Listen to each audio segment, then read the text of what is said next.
Okay, this is Jim Smith at GannAnalysis.net, website www.GannAnalysis.net.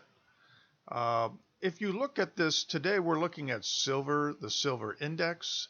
From the swing high to the swing low, you can divide the range into 1/8 increments. And the 50% retracement or 4/8 retracement would be the key level to watch from Gann's perspective. So when you sell off and the first time back up at this level, you should expect it to run into trouble. If it closes above this, that would be bullish, but don't be surprised if it falls back here, maybe it goes back here to 13 or 14 area. One of these other retracements will probably give it support. So just remember, when you're doing Gann analysis, make sure you know what you're tracking. This is the silver index, not the same thing as the futures. You're going to get different results when you do retracements on different things.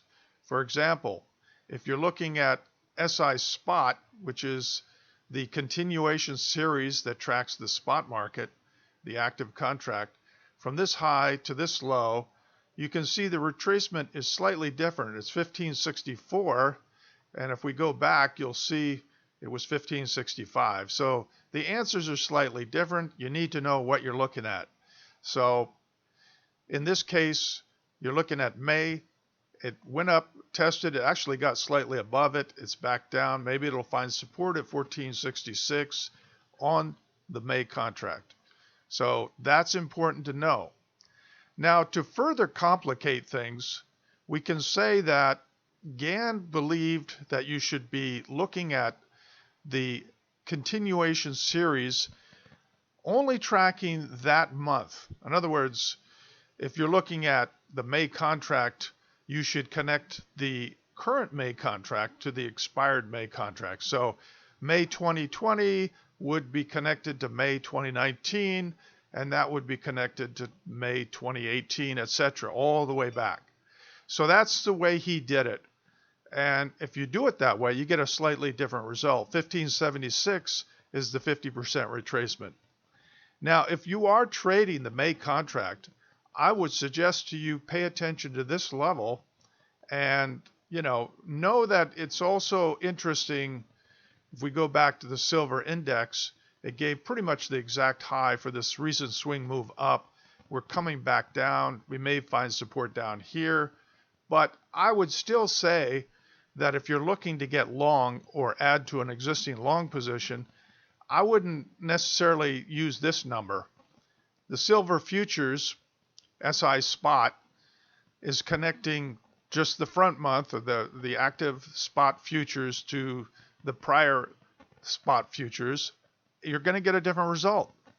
I would say go with the idea 1576 is important because that's the way Gann did it, from this high to this low, and 1576 is the number you want to watch. So if you manage to close above 1576, maybe you'll go to 1676 or higher. That's the idea. You go from one increment to the next, one division. And so from the 50% mark, maybe you'll go to the 5/8 retracement. And if you fail here, maybe you fall back to the 3/8 retracement. And you close below that, you'll go even lower.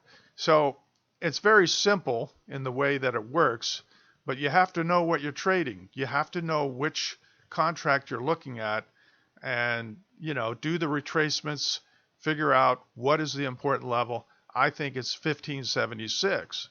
So even though it never quite got up there, I suspect after we have a near-term pullback, we will go up and test it. If you close above it, then you can be a little more bullish on this market. So those are a couple of simple ideas.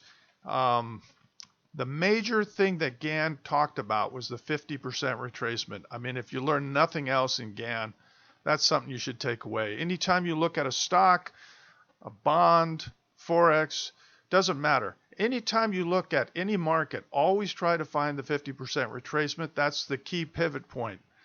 If you're above it, that's good. If you're testing it from below and you can't get above it, well, then maybe you should think about selling or at least not buying. The idea is that is always going to be a difficult level to get above. If you manage to get above it, yeah, now you've got something to talk about. Now you can be a little more constructive on that market. So I hope this has been helpful. This is not meant to, I'm not telling you to buy or sell silver. I'm just giving you an explanation of how the 50% mark works for Gann. And I hope this has been helpful. Good luck in your trading.